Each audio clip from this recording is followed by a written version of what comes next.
Welcome to the unboxing of the CPL03-LB. That stands for LoRaWAN with battery LB, and this is a dry contact sensor from Dragino. Of course, it also comes with data, which I'm covering here. Otherwise, it's a plain box, and we'll go straight to unboxing what you receive. And here, of course, you have the LoRaWAN data you need.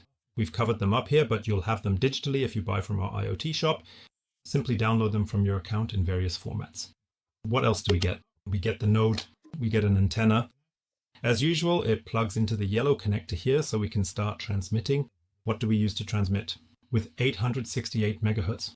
Many of you will know this. That's a LoRaWAN frequency that we are allowed to use license-free in Germany.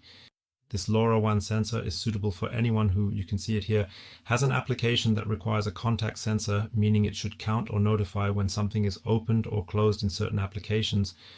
You can connect that yourself here.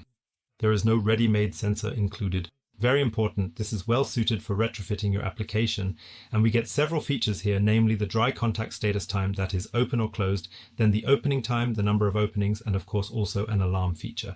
This means that when it is opened, a notification is sent out immediately, not just at the next transmission interval. That's everything you get here.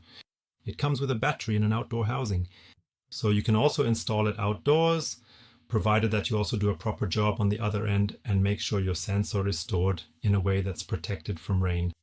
The node itself is, as mentioned, waterproof, but just a note here at the bottom, make sure to use a proper cable gland so that everything works as it should.